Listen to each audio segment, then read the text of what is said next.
Hello my dear students, कैसे हैं आप सभी लोग। I hope you all are doing great. मैं अंकिता, आपकी English educator, and welcome to my channel and welcome to this second episode of how to write answers in CBSE board examination. First episode था एक introductory video जिसके अंदर हमने ये जाना था कि ये पूरी सीरीज किन किन मुद्दों पर बात करेगी, किन किन टॉपिक्स को मैंने कवर किया है, उसके बारे में मैंने वो इंट्रोडक्टरी वीडियो में बताया था। आज का जो एपिसोड होने वाला है या ये जो वीडियो होने वाला है, इसमें हम बात करेंगे सीबीएसई मार्किंग स्कीम की। इंग्लिश कोर्स ए और इंग्लिश कोर्स बी, इन दोनों के ही बारे में बात करेंगे इस वीडियो के अंदर। तो बिल्कुल भी ये परेशान मत होना, कोर्स ए वाले सोचने लग जाएंगे क्या सिर्फ बी के लिए बताया है, और कोर्स बी वाले सोचे कि क्या सिर्फ ए के बारे में ही बताया है। तो नहीं, दोनों ही कोर्सेज को मैंने इसमें कवर किया है। अब हम कोर्स ए और कोर्स बी दोनों की ही मार्किंग स्कीम को भी समझ लेते हैं, लेकिन उससे पहले इस वीडियो को लाइक कर दो, ज्यादा से ज्यादा शेयर कर दो, और सब्सक्राइब नहीं किया है चैनल को तो अभी और इसी वक्त मेरे चैनल को सब्सक्राइब भी करो बेटा, क्योंकि आगे बहुत सारे वीडियोस आने वाले हैं जो तुम्हारे बोर्ड एग्जाम को लेकर स्पेसिफिकली बनाए गए हैं। यहाँ पर मैं एक चीज तुम्हें बता दूं, वैसे तो ये जो पूरी सीरीज है मैंने पहले भी बताया है, अभी भी बता रही हूँ कि सारे जो वीडियोज हैं आप किसी भी क्लास से हैं, आप किसी भी सब्जेक्ट को लेकर देख रहे हो, आप अप्लाई कर सकते हो, लेकिन मेरे सारे एग्जाम्पल्स और मेरा सारा एक्सप्लेनेशन जो होगा वो स्पेसिफिकली क्लास 10th इंग्लिश, इसको ध्यान में रखकर ही सारे एग्जाम्पल्स वगैरह होंगे। तो इस चीज का तुम लोग भी ध्यान रखना, ठीक है। अब इससे पहले हम ये जानें कि मार्किंग स्कीम क्या है दोनों ही कोर्सेज की। ज्यादा जरूरी बात ये जानना है कि ये जानना जरूरी क्यों है, यानी मार्किंग स्कीम का पता होना जरूरी क्यों है। वो इसलिए, मैंने अपने इंट्रोडक्टरी वीडियो में भी तुमको बताया था, जब तुमको ये पता चल जाता है कि कोई क्वेश्चन कितने मार्क का है। जैसे 2 मार्क के क्वेश्चन का मैंने तुमको एग्जाम्पल दिया था कि मान लो कोई क्वेश्चन 2 नंबर का है और तुम्हें ये पता चल जाए कि 2 नंबर के कितने क्वेश्चंस आने वाले हैं, तो तुम अपना टाइम बहुत बढ़िया तरीके से मैनेज कर सकते हो कि 2 नंबर के कितने क्वेश्चन आएंगे, 3 नंबर के कितने आएंगे, 5, 6 या 8 नंबर के कितने क्वेश्चन आएंगे। जब ये तुम्हें एक बार आइडिया लग जाता है तो तुम्हें अपना टाइम मैनेज करना बहुत आसान हो जाता है। और पेपर में सबसे ज्यादा जरूरी क्या होता है, time management is very important. वरना क्या होता है, तुम में से बहुत लोगों को मैंने ये कहते हुए सुना है कि मैम हमें पेपर पूरा आता था, हर क्वेश्चन का आंसर हमको आता था, लेकिन टाइम नहीं बचा, वो इसलिए पेपर मेरा छूट गया। और वो सबसे ज्यादा अफसोस होता है, कोई क्वेश्चन नहीं आ रहा हो ना, उससे ज्यादा अफसोस ये होता है कि अरे यार आता था और वो क्वेश्चन छूट गया। तो एक बार टाइम मैनेज तुम्हें करना आ जाएगा ना, तो तुम बहुत बढ़िया तरीके से अपने किसी भी सब्जेक्ट के पेपर को हैंडल कर सकते हो, ठीक है। इसलिए ये टाइम मैनेजमेंट बहुत जरूरी है। दूसरी चीज ये, तुम्हें अपने आंसर्स मार्किंग स्कीम के हिसाब से प्रिपेयर करने होता है। जैसे अगेन 3 मार्क का क्वेश्चन है तो तुम्हें अपना किसी भी क्वेश्चन का, जैसे तुम लोग सैम्पल पेपर्स भी सॉल्व करते हो, प्रीवियस ईयर क्वेश्चन पेपर भी सॉल्व करते हो, तुम्हारे एनसीईआरटी क्वेश्चंस को भी तुम सॉल्व करते हो, तो वो क्वेश्चंस को भी जब तुम लिखते हो तो 3 नंबर के हिसाब से लिख रहे हो या 4 नंबर के हिसाब से फ्रेम कर रहे हो, तो किस हिसाब से सेम क्वेश्चन ही 3 नंबर का और सेम क्वेश्चन ही अगर 6 नंबर का तुम फ्रेम करोगे, तो तुम एक फ्रेमिंग तुमको मिलेगी, तुमको एक आइडिया तो मिलेगा कि अच्छा ये इतने नंबर का क्वेश्चन आ सकता है, तो मैं उसको इतने ही शब्दों में किस तरीके से लिमिट करूं।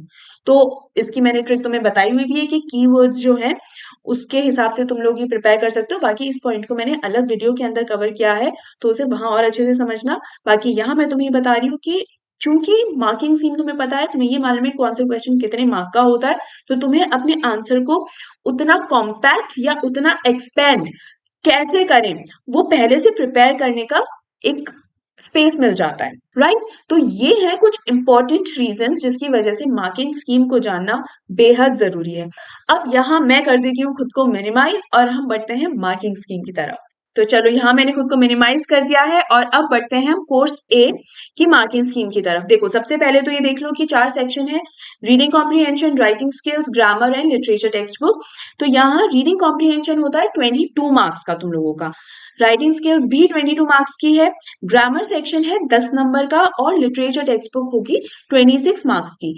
अगर तुम यहाँ पर अब वेटेज देखो तो सबसे ज्यादा वेटेज तुम्हारे लिटरेचर पोर्शन को ही मिल रहा है, विच इज 26 मार्क्स। तो यहाँ तुम्हें अपनी प्रिपरेशन के दौरान सबसे ज्यादा ध्यान कौन से वाले सेक्शन पे रखना है, सेक्शन डी पर।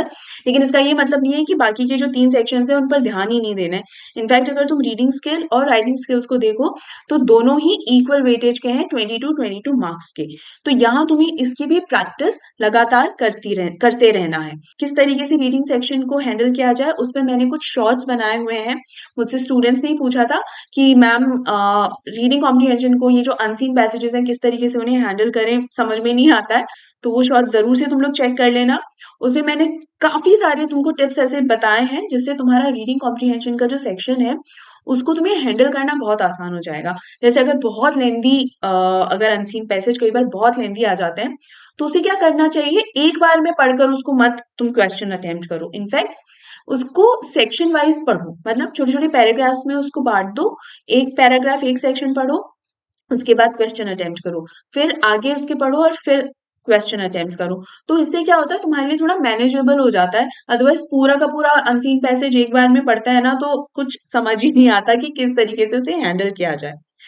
फिर हम बढ़ते हैं सेक्शन बी पर, जो कि है राइटिंग स्किल्स। तो कोर्स ए के अंदर टोटल 4 राइटिंग स्किल्स हैं। एक है फैक्चुअल डिस्क्रिप्शन, ईमेल है, फॉर्मल लेटर राइटिंग है और चौथा है आर्टिकल। तो ये 4 राइटिंग स्किल्स है और चारों से ही क्वेश्चंस आते हैं और ऑप्शंस के साथ आते हैं। मतलब ऑप्शन ऐसा नहीं होता है कि ईमेल और लेटर राइटिंग के बीच में तुमको कोई एक लिखना होगा, ऐसा नहीं होगा। 2 क्वेश्चन ईमेल पर दे देंगे और उन दोनों में से किसी एक पर लिखना होगा। मतलब ईमेल तो लिखना ही लिखना है तुम लोगों को, ठीक है? तो इस तरीके से सेक्शन बी का राइटिंग स्किल होता है। सेक्शन सी में ग्रामर होता है जो कि 10 नंबर की आती है। सबसे कम वेटेज ग्रामर का ही होता है, लेकिन ग्रामर वो सेक्शन है जिसमें फुल में से फुल मार्क्स आने की संभावना सबसे ज़्यादा होती है। क्योंकि बाकी सब में अगर तुम लोग देखो ना तो राइटिंग स्किल्स में भी चलो फॉर्मेट होता है, फुल में से फुल आ सकते हैं, लेकिन फिर भी तुमको ना डिस्क्रिप्टिव आंसर्स तो लिखने ही होते हैं और वो अपने अपने एक्सप्लेनेशंस होते हैं। लेकिन ग्रामर के अंदर अगर सही है तो सही है, गलत है तो गलत है, शायद या मे बी वाला स्पेस है ही नहीं। तो ये 10 में से 10 नंबर तुम्हारे पूरे आ सकते हैं और इसके लिए तुम्हें क्या करना है, ग्रामर पे मेरी जो सीरीज चल रही है उसे देखो। अब यहाँ मेरे से बहुत सारे स्टूडेंट्स जो हैं वो कमेंट्स में भी पूछते हैं, मेरे को इंस्टा पे भी मैसेजेस आते हैं कि मैम आप जो ग्रामर करवा रहे हो ना वो आप पढ़ा तो अच्छा रहे हो, लेकिन हमें कुछ टिप्स और ट्रिक्स भी बताओ कि हम चुटकियों में वो क्वेश्चन सॉल्व कर दें। तो ये हाँ, शॉर्टकट्स ना हम सबको बहुत अच्छे लगते हैं, बट ट्रस्ट मी शॉर्टकट से ना बात बनती नहीं है पूरी तरीके से। शॉर्टकट्स हमेशा रिवीजन के अंदर काम आते हैं। जो ये टिप्स तुम, क्योंकि ऑनलाइन बहुत अवेलेबल है, बहुत लोगों ने बहुत अच्छे-अच्छे वीडियोस बनाए हुए हैं इन्हीं ट्रिक्स के ऊपर, लेकिन वो ट्रिक्स भी तुम लोगों को तभी काम आती है जब तुम्हारा कॉन्सेप्ट एक बार क्लियर हो, बेसिक एक बार क्लियर हो।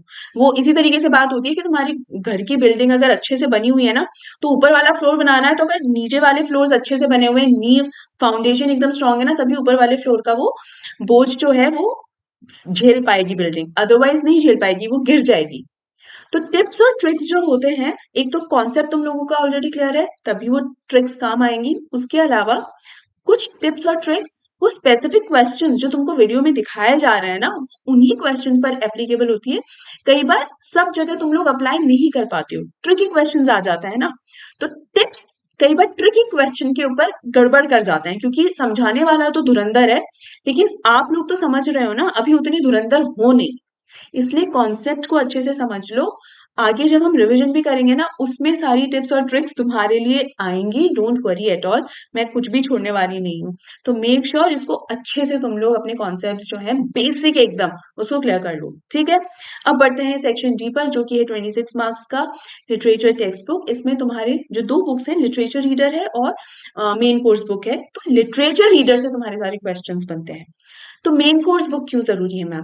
मेन कोर्स बुक से तुम्हारे जो अनसीन पैसेजेस हैं उनको जितनी अच्छे से तुम वो बुक को अगर पढ़ पाओगे ना, अनसीन पैसेजेस की तुम्हारी पूरी अच्छे से प्रिपरेशन हो जाएगी। इनफैक्ट राइटिंग स्किल्स भी है ना, राइटिंग स्किल्स के भी बहुत सारे क्वेश्चंस तुम्हारे एमसीक्यू में हैं। इनफैक्ट एलआर में भी बहुत सारे क्वेश्चंस हैं, तो उनको भी अगर तुम देखोगे ना तो समझ में आ जाएगा कि, और अच्छा क्वेश्चन जो एग्जाम में आते हैं वो उन्हीं से ही आते हैं, एमसीबी से या तो एज इट इज आ जाएंगे या उन्हीं पे बेस्ड होता है। तो मतलब मिलते-जुलते से ही आएँगे, तो उनकी प्रैक्टिस अगर कर लोगे ना तो तुम्हें बहुत ईज़ी हो जाएगा इन्हें हैंडल करना। ए, बी और सी तीनों सेक्शन को हैंडल करना बहुत आसान हो जाएगा। तो मेन कोर्स बुक को कभी भी हल्के में नहीं लेना है। भले ही उससे कोई डायरेक्ट क्वेश्चन ना आए, लेकिन वो बुक ये तीनों ए, बी और सी ये तीनों सेक्शन को कवर करने में बेहतरीन है। तो उसे बिल्कुल भी ऐसे हल्के में लेने की ज़रूरत नहीं है कि अरे यार एमसीक्यू से क्वेश्चन तो आता नहीं है, तो छोड़ो, नहीं ये मत कर लेना। ठीक है, अब यहाँ पर सेक्शन ए को एक बार तुम देखो। सेक्शन ए में दो क्वेश्चंस आते हैं, दो अनसीन पैसेजेस होते हैं। पहला अनसीन पैसेज जो होता है वो 12 मार्क्स का होता है। It's a very lengthy unseen passage, 750 words around passage होता है, तो काफी लेंथी पैसेज है ये। तो अगेन इसको तुम सेक्शन वाइज करके और फिर अपने क्वेश्चंस अटेम्प्ट करना। जो दूसरा अनसीन पैसेज होता है वो होता है 10 नंबर का होता है। वो 400-500 वर्ड्स का करीब होता है, तो वो तुम इजीली हैंडल कर सकते हो। अच्छा, इसमें जो क्वेश्चंस आते हैं ना, वो या तो 1 नंबर के क्वेश्चन आते हैं दोनों ही पैसेजेस में, या तो 1-1 नंबर के क्वेश्चन आएंगे या फिर 2 नंबर के क्वेश्चन आएंगे, very short answer type question. और 1-1 नंबर के क्वेश्चन जो आते हैं वो मोस्ट ऑफ द क्वेश्चंस होते हैं एमसीक्यूज के हिसाब से, तो तुम्हें हैंडल करना उन्हें आसान है। फिर से याद दिला रही हूँ, मैंने शॉर्ट भी बनाए हैं रीडिंग कॉम्प्रीहेंशन को किस तरीके से हैंडल किया जाए, तो उन शॉर्ट्स को भी जरूर से जरूर देखना, और मैं डिस्क्रिप्शन बॉक्स में भी उनके लिंक्स डाल दूंगी। ठीक है, राइटिंग स्किल को देख लो। राइटिंग स्किल चारों जो मैंने बताई थी, email, factual description, formal letter और आर्टिकल बेस्ड। और ये किस तरीके से कितने नंबर की होती है? ईमेल होता है 3 नंबर का, फैक्चुअल डिस्क्रिप्शन होता है 4 नंबर का, तो फॉर्मल लेटर्स जो होते हैं वो 7 मार्क्स के, और आर्टिकल आएगा तुम्हारा 8 नंबर का। अब यहाँ मार्किंग स्कीम काम आई ना। अब तुम्हें पता है कि ईमेल जो है वो 3 नंबर का आता है, तो तुम जो बॉडी ऑफ ईमेल है उसको उस हिसाब से प्रिपेयर करो कि भाई 3 नंबर का आएगा तो मैं उतने ही वर्ड्स लिखूं, मैं उस हिसाब से उसको पूरा डिस्क्राइब करूं। उसको ऐसे की तरह तो मैं नहीं लिख सकती हूँ ना कि भाई 3 नंबर का आया तो उसको मैं 30 नंबर के हिसाब से थोड़ी फ्रेम करूंगी, है कि नहीं? फैक्चुअल डिस्क्रिप्शन भी इसी हिसाब से तुम्हें, ऑल्दो तुम्हें वर्ड लिमिट तो दी ही होती है, बट फिर भी तुम्हें कितने इंपॉर्टेंट वर्ड्स, कितने इंपॉर्टेंट की वर्ड्स को उसमें यूज करना है, मार्किंग स्कीम से तुमको वो हेल्प मिल जाती है। अगेन लेटर राइटिंग में भी जरूरी नहीं तुम्हें स्पेसिफिक नंबर ऑफ वर्ड्स दिए हुए ही हो, वर्ड लिमिट दी हुई हो, कोई जरूरी नहीं है। लेकिन तुम्हें जो नंबर, जो मार्क्स दिए हुए हैं उस मार्क्स से ये हेल्प हो जाती है। लेकिन तुम्हें जो मार्क्स दिए हुए हैं उससे तुम्हें ये समझ में आ जाए कि अच्छा 7 नंबर का है तो 100 से 150 के बीच में मुझे अपने लेटर को कंप्लीट कर देना है। आया समझ में? तो अगर वर्ड लिमिट नहीं भी दी हुई होती है किसी क्वेश्चन में, तो उसकी जो मार्क्स, जितने मार्क का वो क्वेश्चन है उससे तुम्हें वर्ड लिमिट सेट करना आ जाता है। क्लियर है? अगेन आर्टिकल है, आर्टिकल सबसे हेवी वेटेज का होता है, 8 नंबर का ये क्वेश्चन आता है। और जैसा कि मैंने बताया कि तुम लोगों को इसमें हर एक क्वेश्चन के अंदर चॉइस आती है, तो इजी है हैंडल करना, ऐसा नहीं कि बहुत ज्यादा मुश्किल हो जाएगा। आफ्टर दैट ग्रामर, तो ग्रामर में ये देखो मैंने सारे स्क्रीनशॉट तुम्हारे सिलेबस से ही लगा रखे हैं। ये स्क्रीनशॉट इसलिए मैंने यहाँ लगाया क्योंकि अभी भी बहुत सारे स्टूडेंट्स मुझसे पूछ रहे हैं कि मैम टेंसेस है क्या अपने सिलेबस में कोर्स ए वाले? अरे भाई बिल्कुल है, टेंसेस है, मॉडल्स है, subject verb concord, subject verb concord और सब्जेक्ट वर्ब अग्रीमेंट दोनों सेम होते हैं, कोई डिफरेंस नहीं होता, सिनोनिम्स होते हैं एक दूसरे के, बस, और कोई डिफरेंस नहीं होता। रिपोर्टेड स्पीच भी है, इसके अलावा क्लॉजेस भी हैं और डिटर्मिनर्स भी हैं। तो ये 6 टॉपिक्स हैं तुम्हारे ग्रामर के, उनको अच्छे से पढ़कर जाना है, जो जैसे जैसे मैं बताती जाऊंगी, सिखाती जाऊंगी अपने वीडियोस के अंदर। अच्छा, अब इन पे क्वेश्चन किस तरीके से आते हैं? Gap filling, fill in the blank की तरह ही होता है। गैप फिलिंग क्या है? Fill in the blank, editing और ओमिशन। अगेन एडिट करना, किस वर्ड को ओमिट करना है, ओमिट मतलब हटाना किस वर्ड को है, और सेंटेंस ट्रांसफॉर्मेशन इन कॉन्टेक्स्ट। इस 3 तरीके के क्वेश्चन आते हैं तुम्हारे ग्रामर सेक्शन में। और हर तरीके का क्वेश्चन कितने नंबर का आता है वो तुम देख लो। 3 नंबर के तुम्हारे क्वेश्चन आएंगे गैप फिलिंग वाले या फिल इन द ब्लैंक वाले। 4 नंबर का तुम्हारा क्वेश्चन आएगा ये एडिटिंग और ओमिशन वाला। तो अब तुम्हें पता है कि किसकी कितनी प्रैक्टिस करनी है ना? और अगेन 3 नंबर का ही तुम्हारा ये सेंटेंस रीऑर्डरिंग वाला आएगा। तो यहाँ आ गया तुम्हें कि किस तरीके से हैंडल करना है। चलो, आखिरी तुम्हारा जो है वो है लिटरेचर टेक्स्ट बुक, और इसके अंदर से तुम देखो तुम्हारा जो सबसे पहला क्वेश्चन आता है ना लिटरेचर में, वो होता है एक्सट्रैक्ट बेस्ड क्वेश्चन। 3 एक्सट्रैक्ट्स तुम्हें दिए जाएंगे, पोम से भी हो सकते हैं वो, पोएट्री से भी हो सकते हैं वो। 3 एक्सट्रैक्ट्स तुम्हें दिए जाएंगे और 3 में से 2 एक्सट्रैक्ट्स को तुमको देखना है, और दोनों ही एक्सट्रैक्ट कितने कितने मार्क्स होंगे? 4 मार्क्स के होंगे। तो ये टोटल एक्सट्रैक्ट बेस्ड क्वेश्चन जो होगा ना, वो कितने मार्क का होगा? टोटल 8 नंबर का वो होगा। ठीक है, उसके बाद सेकंड क्वेश्चन जो है वो है शॉर्ट आंसर टाइप क्वेश्चंस। तो टोटल तुम्हें 6 क्वेश्चंस दिए जाएंगे, उन 6 में से तुम्हें 5 क्वेश्चंस अटेम्प्ट करने होंगे, और हर क्वेश्चन कितने मार्क का होगा? 2 नंबर का। तो यानी ये सेक्शन पूरा 10 नंबर का है, तो 2 नंबर के 5 क्वेश्चन आएंगे तुम्हारे पास, और किस तरीके से तुम्हें हैंडल करना है वो तुम देखो। 30 to 40 वर्ड्स, मतलब 30 से 40 वर्ड्स के अंदर ही तुम्हें ये आंसर्स जो है उनको फ्रेम करना है, ना कम ना ज्यादा। ठीक है। उसके बाद थर्ड क्वेश्चन जो आएगा वो आएगा एक लॉन्ग आंसर टाइप क्वेश्चन जो कि होगा 8 नंबर का। ये सबसे भारी भरकम प्रश्न होता है भाई, 8 नंबर का क्वेश्चन ये है। तुमको चॉइस मिलेगी, 2 क्वेश्चन दिए होंगे, दोनों में से कोई एक क्वेश्चन करना है। तो और यहाँ पर ये वैल्यू बेस्ड क्वेश्चन होता है। तो मैं यहाँ पर तुम्हारे लिए एक सेपरेट वीडियो भी लेकर आऊंगी जिसमें value based questions, compare and contrast वाले क्वेश्चंस जो हैं उनको मैं सेपरेटली समझाऊंगी। अभी इसमें समझाऊंगी तो ये वीडियो बहुत ज्यादा लेंदी हो जाएगा, तो उसके लिए मैं अलग से वीडियो बनाऊंगी, कुछ क्वेश्चंस लेकर आऊंगी जिससे तुम्हें एक्सप्लेन कर करके समझाऊंगी ताकि तुम्हारे लिए अंडरस्टैंड करना ज्यादा आसान हो। ठीक है, तो ये जो सबसे भारी भरकम क्वेश्चन होता है ना, वो सबसे थोड़ा टिपिकल भी होता है। तो स्टूडेंट्स ऑल्दो इसे अटेम्प्ट भी करते हैं, अच्छे मार्क्स भी लेकर आते हैं, लेकिन मैक्सिमम स्टूडेंट्स को इसको ही फ्रेम करने में काफी जोर आता है, तो हम उसे अच्छे से हैंडल करेंगे। तो बेटा ये थी कोर्स ए की कंप्लीट मार्किंग स्कीम, किस किस तरीके से क्वेश्चंस आते हैं। अब हम बढ़ते हैं हमारे कोर्स बी की मार्किंग स्कीम पर। कोर्स बी यानी English language and literature, code है 184। इसमें भी 4 ही सेक्शंस हैं, लेकिन इसमें section B and C section जो है वो कंबाइंड फॉर्म में भी होता है। तो आप ये मत सोचना मैम हमारे जो सिलेबस है ना हमारे पास उसमें तो सिर्फ 3 ही सेक्शन है, A B and C. So don't worry at all, ये जो राइटिंग और ग्रामर का सेक्शन है ना कंबाइंड फॉर्म में भी कई बार दिया होता है, सो कोई दिक्कत नहीं है। अगेन रीडिंग कॉम्प्रिहेंशन 20 मार्क्स का है, कंप्लीटली अलग मार्किंग स्कीम है कोर्स बी की, कोर्स ए से एकदम अलग है। सेक्शन बी जो है या सेक्शन बी एंड सी दोनों को कंबाइंडली बताऊं तो 20 मार्क का है, 10 नंबर का ग्रामर आता है और 10 ही नंबर की राइटिंग स्किल आती है।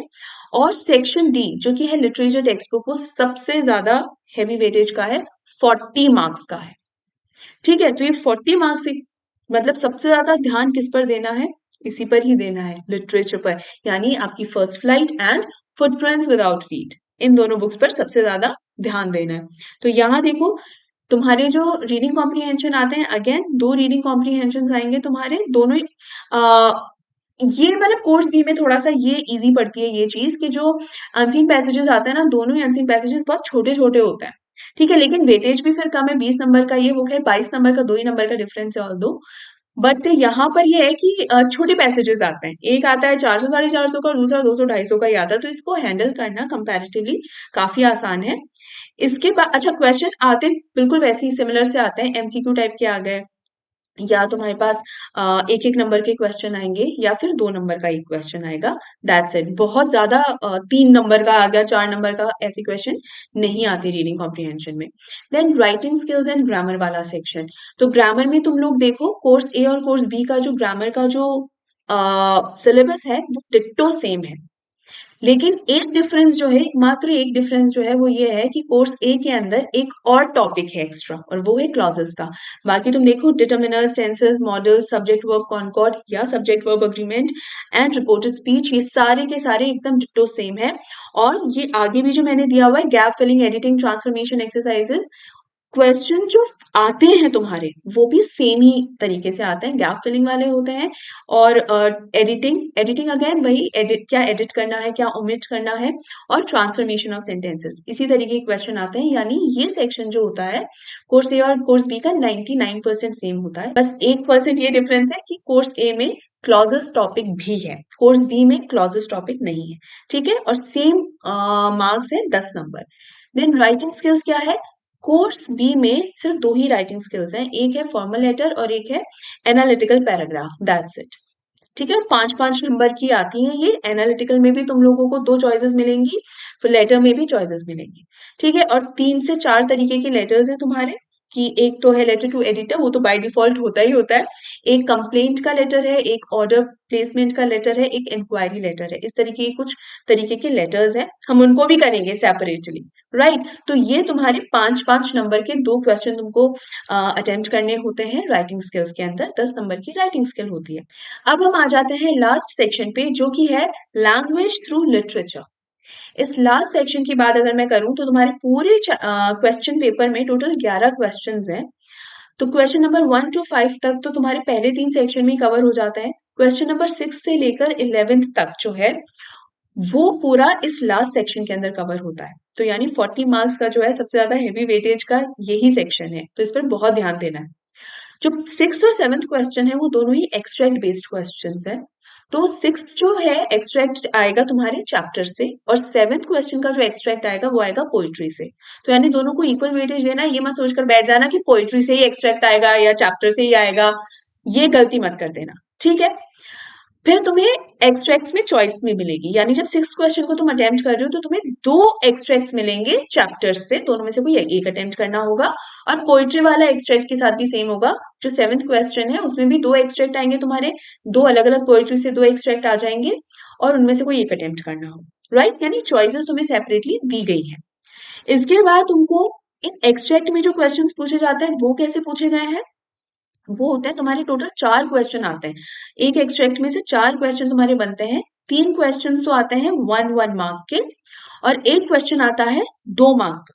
तो टोटल एक एक्सट्रैक्ट कितने मार्क का हो गया? 5 नंबर का। तो 5-5 के दोनों क्वेश्चन है ये, दोनों एक्सट्रैक्ट बेस्ड क्वेश्चंस, और वैरायटी ऑफ क्वेश्चंस है ये। एक आएगा तुम्हारा एमसीक्यू टाइप का, एक आएगा तुम्हारा fill in the blank type का, तो यानी इसके अंदर भी तुम्हारा जो है वैरायटी दी गई है, ठीक है। इसके बाद हम आते हैं अगले सेक्शन पे, जो कि है very short answer type question. इसमें तुम्हारा जो 8th क्वेश्चन है उसमें तुमसे 5 शॉर्ट क्वेश्चंस पूछे गए हैं और उन 5 में से तुम्हें कोई भी 4 अटेम्प्ट करने हैं। सेम ही 9th के साथ है। 9th क्वेश्चन में भी तुमसे 5 शॉर्ट क्वेश्चंस पूछे गए हैं और किसी भी 4 का तुम्हें आंसर करना है। तो मैम ये सेपरेटली क्यों पूछे गए? दोनों ही तो शॉर्ट आंसर टाइप है, तो फिर सेपरेटली अलग अलग क्वेश्चन में क्यों पूछे गए? एक में ही दे देते। वो इसलिए क्योंकि 8th क्वेश्चन जो है तुम्हारा वो सिर्फ, जो 5 क्वेश्चन जो आएंगे ना वो सिर्फ फर्स्ट फ्लाइट बुक से आएंगे, और क्वेश्चन 9th जो तुम्हारा है उसमें जो 5 क्वेश्चन आएंगे वो सिर्फ फुटप्रिंट्स विदाउट फीट से आएंगे। तो देख रहे हो एकदम इक्वल वेटेज दिया गया है। उसके अलावा ये जो शॉर्ट आंसर टाइप क्वेश्चन है वो एक क्वेश्चन 3 नंबर का है, तो तुम्हें वर्ड लिमिट क्या दी गई है? 40 to 50 वर्ड्स। तो हमेशा ध्यान रखना है, वर्ड लिमिट पर खासा गौर करना है। ऐसा नहीं है कि 40 to 50 वर्ड्स दिए है लेकिन अपने हिसाब से एक्सप्लेन कर आ रही हो उसको कि नहीं मैम हमें तो 80 में बन रहा था वो आंसर, तो हमने 80 वर्ड्स में लिख दिया। भाई ऐसा गजब मत कर देना, ठीक है। 40 to 50 वर्ड्स दिए हैं तो इसको भाव देना right. Short answer type question है ना बेटा। इसके बाद जो लास्ट सेक्शन होता है लिटरेचर का, वो आता है very long answer type question. इसमें भी 2 क्वेश्चन है, 10th और 11th। 10th again 2 long answer type question तुमसे पूछे गए हैं और उनमें चॉइस दी गई है, दोनों में से कोई एक करना है। सेम 11th में भी तुमसे 2 क्वेश्चन पूछे जाएंगे और चॉइस मिलेगी। अगेन वही वाला कॉन्सेप्ट है। 10th क्वेश्चन में दोनों क्वेश्चंस फर्स्ट फ्लाइट से हैं, 11th में दोनों क्वेश्चन फुटप्रिंट्स विदाउट फीट से हैं, और सेपरेटली इसमें तुम्हें चॉइस दी गई है। कितने नंबर के हैं ये क्वेश्चन? 6-6 नंबर के। तो 6 नंबर के हिसाब से तुम्हें आंसर भी लिखना है। तो यहाँ पर इस तुम्हें चॉइस किस तरह से मिल रही है, किस तरीके से तुम्हें कितने नंबर का कोई एक क्वेश्चन आ रहा है और वो एक क्वेश्चन उतने में उतने नंबर के कितने क्वेश्चन आ रहे हैं, राइट। तो तुम ये देखो कि 6 मार्क्स से कितने क्वेश्चन आ रहे हैं तुम्हारे कोर्स बी वालों? 2 आ रहे हैं। और कोर्स ए वालों तुम्हारे कितने मार्क्स है? सबसे हैवी वेटेज कितने मार्क्स आए? 8 मार्क के क्वेश्चन है और 2 आ रहे हैं 8 मार्क्स के। एक तो आ रहा है लॉन्ग आंसर टाइप क्वेश्चन जो कि वैल्यू बेस्ड है लिटरेचर सेक्शन में, और एक क्या आ रहा है? आर्टिकल राइटिंग स्किल्स में, है ना। तो तुम्हें इस हिसाब से अपना पूरा जो पेपर है वो इसी तरीके से इसी फॉर्मेट में समझ के और अच्छे से उसे प्रिपेयर करना है।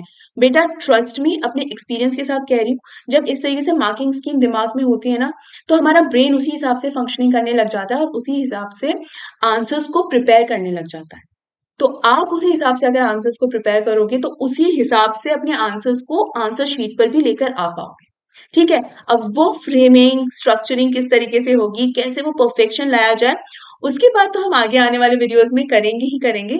बट आई एम श्योर यहाँ तक तुम लोगों को अच्छे से क्लियर हो चुका है कि मार्किंग स्कीम कितना ज्यादा एक अहम किरदार निभा सकती है तुम्हारे आंसर राइटिंग में और तुम्हारे सीबीएसई बोर्ड एग्जामिनेशन में, राइट। तो बेटा यहाँ पर ये जो इंपॉर्टेंट कॉन्सेप्ट्स हैं वो तो हो गए हैं कंप्लीट। आई एम श्योर तुम्हें ये वीडियो बहुत पसंद आया होगा, तुम्हें बहुत रेलेवेंट भी लगा होगा, और ये एक्चुअल में बिना स्किप करे देखने वाला वीडियो है। इसको कुछ भी मिस मत करना, छोड़ना मत, अच्छे से समझना और जल्दी से इसको लाइक कर देना, ज्यादा से ज्यादा शेयर कर देना।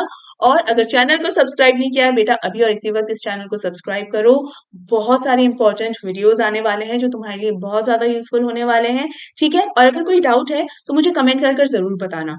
और किस टॉपिक पे मैं वीडियोस लेकर आऊँ वो भी मुझे ज़रूर बताना। बिल्कुल आपको जहाँ भी जो डाउट आ रहा है, मैंने हर बार कहा है डाउट को नहीं रखना है मन में, तो जहाँ डाउट आ रहा है मुझसे पूछो एंड आई एम श्योर अभी तक तुम लोगों को पता चल गया होगा कि मैं सबके क्वेश्चंस के और डाउट्स के आंसर देती हूँ, चाहे वो कमेंट में तुम्हें रिस्पॉन्स करके दूँ, चाहे वो शॉर्ट के थ्रू दूँ, चाहे वो वीडियोस के थ्रू दूँ, लेकिन तुम्हें तुम्हारे क्वेश्चंस और क्वेरीज के आंसर्स मिलते हैं, ठीक है? तो यहाँ पर हम इस वीडियो को एंड करते हैं। अपना बहुत सारा ध्यान रखिए, लाइक शेयर सब्सक्राइब जरूर कर दीजिए, भूलिएगा मत, और हम मिलते हैं अगले वीडियो में। Take care and happy learning.